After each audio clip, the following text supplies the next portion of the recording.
I want to say something today that might make some people uncomfortable, and I want to say it anyway. The owner of OnlyFans died a few weeks ago. He was 43 years old, and I watched the headlines roll in. I think this was back at the end of March. It's like pioneer, visionary, hero of the creator economy. And I sat with that for a minute because something about it just didn't set right with me. This man had built a 4.7 billion, yes, billion dollar company. And do you know what he did? He convinced an entire generation of young women that selling explicit content of their bodies online was empowerment, that it was freedom, that it was finally keeping what they earned. And the world celebrated him for it. I'm not here to celebrate him. I'm here to talk about the playbook because that exact playbook, the one that he used, is running around in the beauty industry right now. It has a different name, but it is the same lie.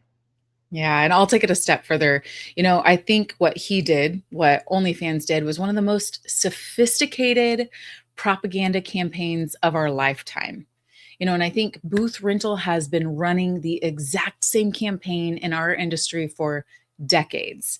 And I'm done watching talented stylists and beauty pros walk away from real futures because someone told them a story that sounded like freedom, but was actually just isolation with flexible hours.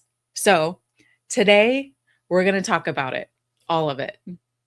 All right, so we're going to talk about propaganda, what it actually is, how it works, why it's so hard to fight. We're going to talk about booth rental, not to attack it, but to show you the full picture that nobody shows when they're selling it. We're going to talk about why the team based model is the most ethical, most powerful, most guest centered way to run a salon. Not because we made that up, because it's true. So let's get into it. Let's go. All right, so let's start here because when people hear the word propaganda, they think that's extreme, right? Like that's government stuff, Jenna Lindsay, that's war posters. That does not happen in a hair salon. But propaganda is not about scale. It's about structure. And the structure is very simple. Propaganda takes something that benefits the person running the platform and packages it as something that benefits the people on it. Marketing tells the truth about something real. Propaganda tells a story that protects a lie. And the most dangerous kind of propaganda is not the obvious kind. It's the kind that feels like it's fighting for you. Yeah, here's an example that blew my mind when I first heard it. Back in the 1920s, women were not supposed to smoke in public. It was considered shameful or improper or like a sign of low character. So, a PR man named Edward Bernays, who happens to be Sigmund Freud's nephew, who's in psychology, which honestly explains a lot. He was hired, Edward Bernays was hired by a cigarette company to solve this problem because half of the population wasn't buying cigarettes and they wanted to change that. So he staged a stunt. He hired women to march in the Easter parade in New York City smoking cigarettes. And he called them torches of freedom. Torches of freedom. Overnight, the narrative flipped. Smoking became a symbol of women's liberation. Sales doubled and women got lung cancer. And if you think about it, the product didn't change. The cigarette was still a cigarette. It did the same exact damage it always did. The only thing that changed was the story wrapped around it. And that story was so good, so emotionally resonant, so perfectly timed that women convinced each other. The platform didn't have to do the work.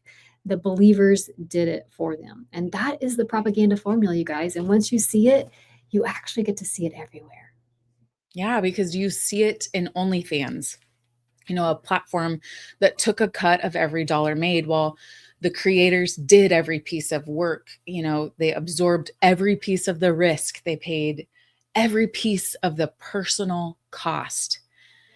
This is so shocking. The average creator on OnlyFans made $180 a month. $180. While the platform owner made 701 million in a single year. What they don't talk about is how that haunts so many women to this day. And they own their videos for life. What they say to them is freedom, empowerment, keeping what you earn. And you see it in booth rental because that's the exact same pitch, word for word, just dressed up in a different industry. Yeah, it's like you deserve to keep what you earn, like you just said, Lindsay. You could be your own boss. Like the salon is taking half your money. That's one of my favorite ones, you know. That pitch is being made to your service providers and stylists right now. Maybe by another service provider or stylist, maybe by someone on TikTok, maybe a well-managing family member, a well-meaning family member, who genuinely doesn't understand what it costs to run a business. And it works because it's a good story. It hits something real, that desire for autonomy, for recognition, for financial fairness. The problem is it's not the truth. It's a story designed to serve the person telling it. Yeah. Okay. So let's break down how this playbook runs because it has steps and they are not accidental. So, step one is rename the thing. Booth rental sounds neutral, sounds professional, maybe even empowering, but what does it actually mean? What it means is you are solo, self employed operator renting real estate. You are not an employee. You are not a business owner in the full sense of that word. You are a person renting a chair, and everything that used to be provided for you is now your problem. You now own your job. The product didn't change. The situation didn't change. They just gave it a better name. Yeah, so step two is create a villain. In this playbook, the villain is the salon owner, the person who built the culture, who created the booking system, who marketed for years because you walked in the door, who handles the upset guest and the payroll and the insurance and the lease. That person becomes the villain. They're taking your money or they're controlling you or you're making them rich. I like that one too. Lindsay and I both have had service providers leave our team, service providers we love, service providers we invested years into. And when you ask them why, it is almost never about creating a better experience for their guest. It is almost never about a bigger vision. It's almost always some sort of version of, well, my boyfriend said I'm basically working for free. Or my mom said I should keep the other half. Or my friend said the salon doesn't deserve a cut. And Jen, I think you're being generous. I would go as far as to say never. I've never heard that. And I know you haven't either, So, but here's what destroys me about that. Those service providers know what we pay for. They have used the booking system. They have walked into a salon that already had a reputation and guests to serve. They have gotten the training, the culture, the coverage, the support. But when someone offers them a simpler story, one that fits on a bumper sticker, the bumper sticker always wins, that is how powerful a well-told lie is. And that is what we're up against. So step three is they promise freedom without showing the full picture. Dun, dun, dun, right? It's like, because here's what booth rental actually looks like once you're in it. You now cover your own products, your own product cost, your own scheduling software, your own marketing, your own tax preparation, your own liability insurance, your own continuing education, your own retail, your own client retention strategy. You guys, I could go on and on and on, right? Oh, that was exhausting just saying all that stuff, right? It's because like you have no team to back you up when you're sick, right? No culture driving referrals, like no brand being built while you work. No one thinking about the business so you can think about the guest. And there is a law, and I want to be really clear that Lindsay and I did not make up this law, and is as real as the law of gravity. It's actually called the law of entropy.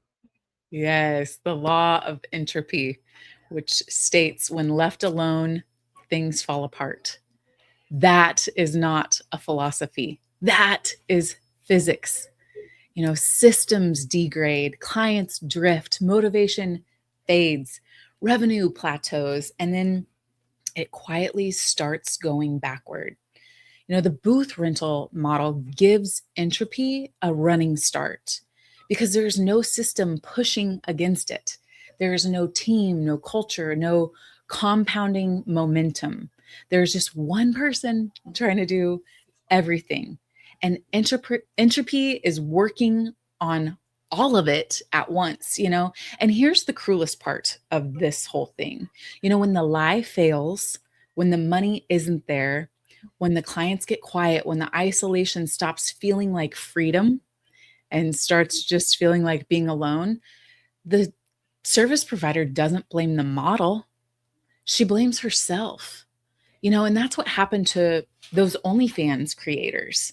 When it didn't work out, nobody said the platform failed them. They said they didn't hustle hard enough, didn't market well enough, weren't good enough, or worse, they started to sell things, so many more things than they ever thought that they would, just to make ends meet. The propaganda did its job. The belief was installed and the damage was done. Yeah, and I mean, we've watched this happen, and we've watched service providers leave our teams chasing the promise, right? And we've watched some of them, think about coming back or come back, and the ones who come back or have a conversation with, they say the same thing every single time, or actually somebody else tells us that they say this. They say, I didn't understand what you were actually building for me until it was gone. I didn't understand what you were actually building for me until it was gone. So with that, I have to tell you this story because it completely changed the way that I think about a team. And it actually just happened today. So I was so excited to jump on the podcast and share it. We've been having some ants, and we have a pest control in the salon that comes. And so I called him back out just to come take a look and do a spray. And this guy was different than the other sales reps that actually normally walk through the door. Most of them just, spray and then they get you to pay. That's what I like to say. Spray and pay, right? They don't actually diagnose anything. Probably why we continue to have an ant problem, right? They don't really help you see what's happening. They just do it, sell it, or sell it. We actually had one that's been trying to upsell me for months now. And of course, have I ever taken part of it? Absolutely not, because it just feels like so much force. But today was a different day because this guy walked the whole property. I saw him on his knees at one point. He asked questions, and then he took me outside and pointed to a couple sections of the foundation. And there was this one particular section in front of our space, and he said, "Hey, Jen, do you see this?" And I said, "Yeah." He said, "You see how that cement is raised right there?" And I was like, "Yeah." And there was actually dirt in the cracks. He said, it's probably maybe, let's say, 1.5 inches. It looks like kind of nothing to me. He said, ants did that. I said, what? Say that again. What did you just say? He said, yeah, ants did that. Ants working together over time, they lifted that cement. I was like, I think my mouth was wide open because I was like, what? I just stood there for a second because to us, 1.5 inches is barely anything. But to an ant, I mean, if you guys think about how small is an ant, it's actually a mountain. Like that is an unimaginable feat. And not a single ant did it alone. No one ant was the hero. No ant got the credit. They all just showed up every single day and did their part for something bigger than themselves. And collectively, over time, they moved something immovable, a whole thing of concrete. That is exactly what a team-based salon is. Every person, every beauty pro, every partner beauty pro, every hospitality host, every support person on the team moving in the same direction toward the same mission. And what they can lift together, no solo operator can touch it. Wow, I love that story. And here's the thing about entropy in a team-based environment that nobody talks about. The law of entropy is always working, always. But in a team, it works in your favor because the energy doesn't dissipate, it compounds. So when one person is tired, the team carries. When one person gets better, the whole team gets better. When one beauty pro has a breakthrough with a guest, that story lives in the culture and raises everyone's standard. Booth rental doesn't have that. Booth rental is every ant going in a different direction, building separate colonies inside, maybe the same building, but you know what in what insects do to a structure when they work against each other instead of together? They destroy it. The difference is never the species. It's always whether they're working together or working alone. So actually, you know what, Jen, that reminds me, a few weeks ago, I took Ella to 1587 Prime. It's a fun little restaurant in Kansas City. Super bougie, fun experience, and I want to tell you about this dinner because it's the clearest illustration I've ever had personally experienced of what a team-based model actually feels like, from the guests' experience or from their perspective. Because from the moment we walked in, we were surrounded by people who were all working towards one thing, not their own thing, one thing, making us feel like the whole night was designed just for us. There was helpful people at the door, a host to greet us when we walked in, a main server who was brilliant. She knew the menu inside and out. She knew the perfect pairings, the chef's story behind each dish. She also knew how to read the table. She was carrying like the emotional weight of the whole experience, curating it, personalizing it, making us feel known. And then there was this assistant server. She introduced herself in a lovely way, and I watched her. She moved quietly through the whole experience. She made sure the water and the beverage glasses were never empty. She cleared plates without interrupting a single conversation. Every time I looked down, the table was exactly right. Everything in its place. The crumbs were off the table, nothing out of order. She was not the hero of the experience. That's not what I'm saying. But the experience could not have been what it was without her. Mm, so good. You guys, that is the part people miss when they picture team base. They imagine some complicated corporate hierarchy. They don't even picture what you just described, Lindsay, which is just every person knowing their role and playing it beautifully together in service of the guests. No one person could have built that experience alone.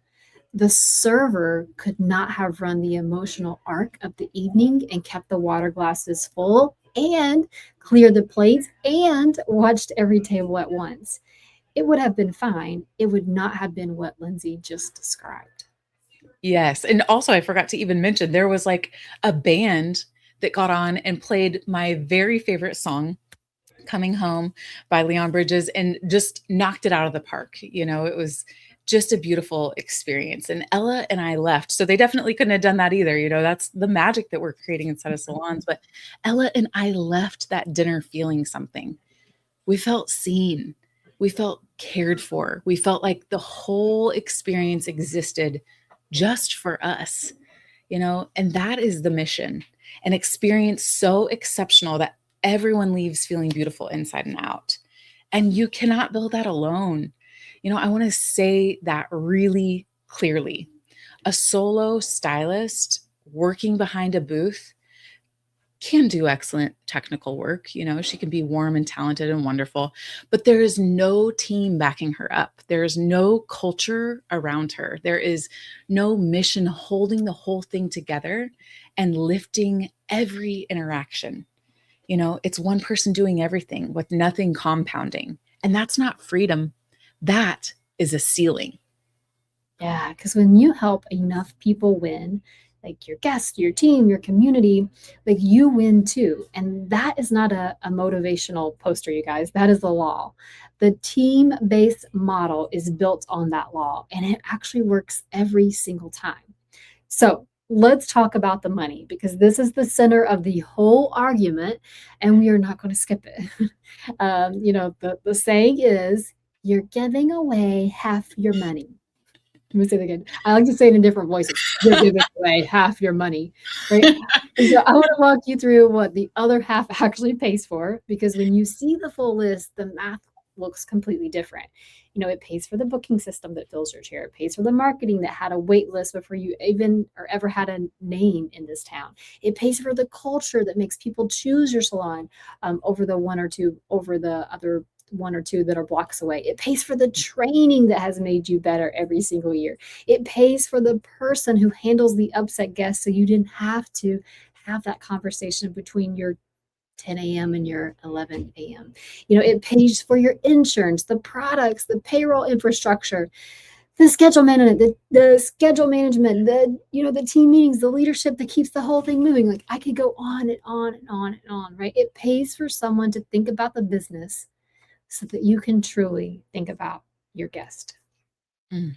Yeah, and here is the math that almost no one does before they make this decision. When you are on a team based model, you have one job: be so excellent at your craft that people keep coming back and keep sending everyone they know. That's it.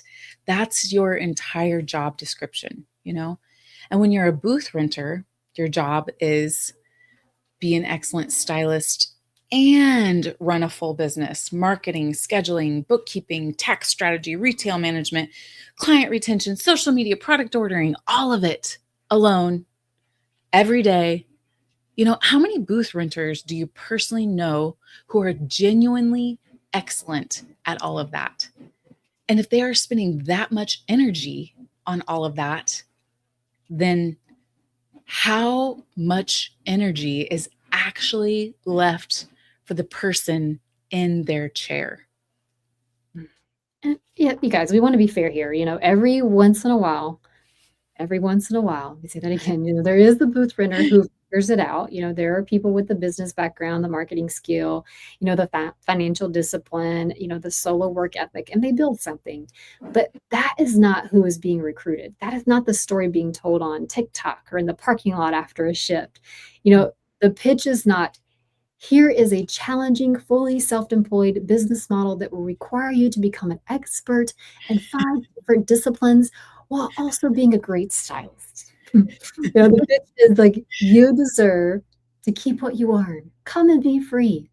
You guys, that is propaganda, and it costs people real careers. Yeah, and here's the other thing that nobody talks about: the booth rental salon itself. What is it actually? It's not a brand, it's not a culture, it's not a business with a mission. It's a building with chairs in it and a collection of individuals who all have their own definition of what a good guest experience looks like. There's no standard, there's no training, there's no salon celebration team meeting where everyone gets aligned on the mission. There's no one thinking about the guest journey from start to finish. There's one stylist who's running a vibe-based Instagram business that looks so cool. One has been there for 15 years. She does whatever she wants. She comes and goes. She might even eat lunch while she's doing a client's hair. One just graduated beauty school and she's figuring it out alone. She's like, oh my gosh, this is going to be freedom.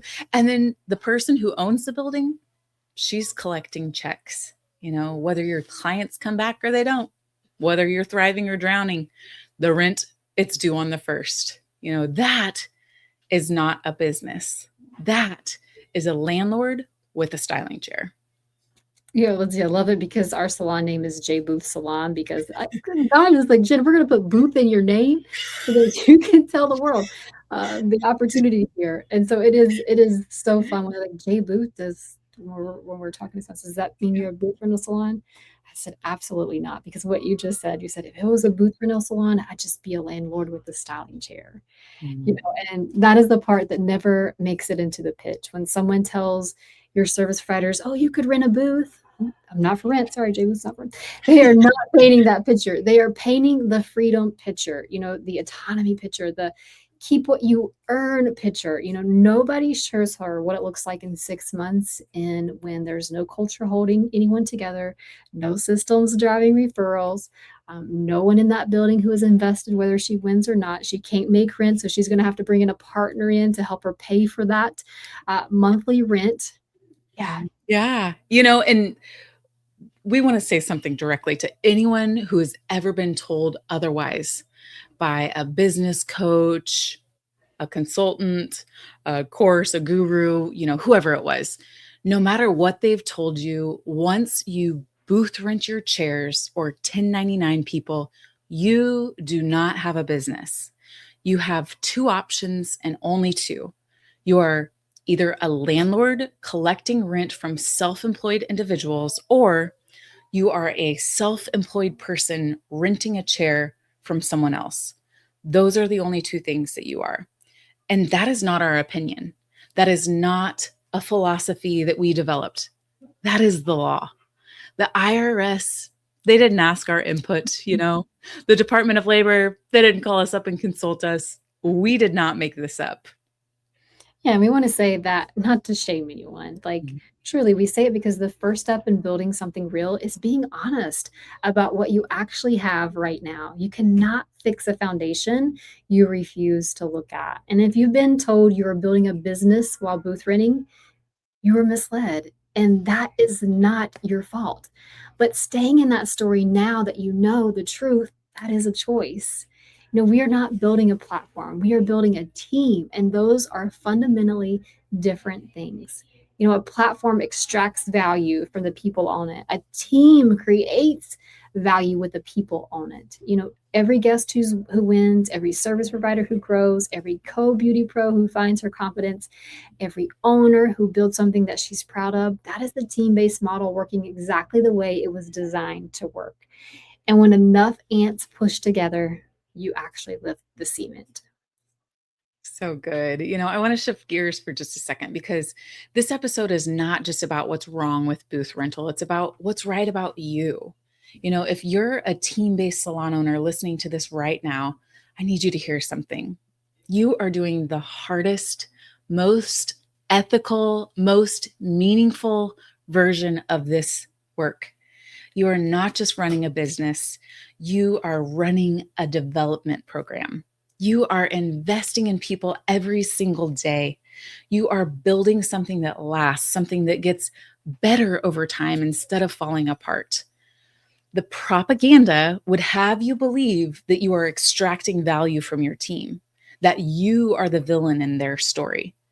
But the truth is the exact opposite. You are the person betting on them when no one else is. You are the person thinking about their future while they're thinking about their next guest. You are the ant colony that lifts impossible weight. And your service providers may not always see it right away. The story is good. It has been engineered to be emotionally compelling. It will land on some of your best people at some point. But here's what you can do. You can build something so real, so excellent, so undeniably good that the story cannot compete with the experience of what's actually being there. You can create a culture where the guest wins every time, where the team grows every year, where people look back at their time with you and say it was the foundation of everything they became. That is not marketing. That is not a bumper sticker. That is a life's work. Yeah. The most powerful marketing in the world is a guest who cannot stop talking about how she feels when she leaves your salon. And the most powerful recruiting tool in the world is a service provider who cannot imagine her career anywhere else. You build those two things and the propaganda loses every single time, not because you fought it, but because you made it irrelevant. Yeah, and this is what we're here to help you build, not just a salon, a place where everybody wins. The guest, the team, the owner, the community. That is the mission. And it is worth every single thing it cost. Okay, so we have one more thing to tell you about, and we are genuinely so excited about this. We are hosting a 1 day virtual event called the Salon Success Secrets Challenge. 1 day, one transformational experience designed specifically for team-based salon owners who want to get clear. They want to get crystal clear on what this model or why this model is the one and how to build it in a way that wins. And if you're a salon owner who has been sitting on the fence, maybe business has been hard, maybe you lost a service provider or two, maybe someone convinced you that converting to booth rental would be easier, less stressful, less risky, we are talking directly to you right now. Do not do it. Do not do it. It's big yellow caution tape. Do not trade a real business for a rent check. Do not let a hard season talk you into becoming a landlord when what you actually are is a leader.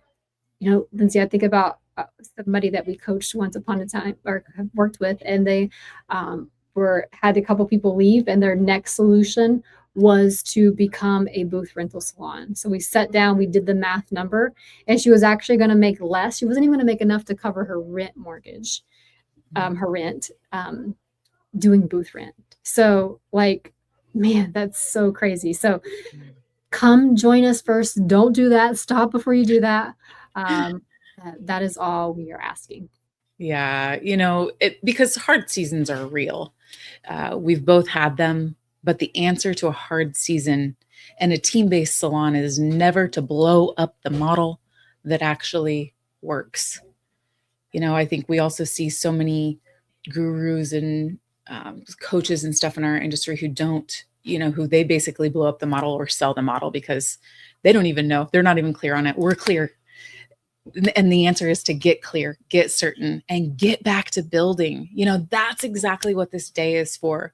We're going to walk you through the real math, the real systems, the real culture. We're going to show you what it looks like when every person in your salon, from the newest person to the senior stylist to you as the owner, is moving towards the same mission. We're going to help you stop hoping it works and start knowing it works, because the industry doesn't need more salon owners who are confused about which model to build. It needs more owners who are certain and who are building with everything they've got. And this is what this day is built for. And if you show up ready to do the work, it will change the trajectory of your business. We promise. We believe that with everything that we have. So go to salonsuccesssecretschallenge.com, salonsuccesssecretschallenge.com to grab your seat. We cannot wait to see you there. Yeah. And if this episode hit you today, if something, we said put words into something that you have been feeling but could not explain, share it. Send it to a salon owner, send it to even a stylist, a beauty pro who is standing at that crossroads right now and doesn't know which way to go. Because the more we tell the truth about this, the better this industry gets for every single person in it. All right. We love you. We are proud of you. And we will see you at the challenge. Yes, we'll see you there.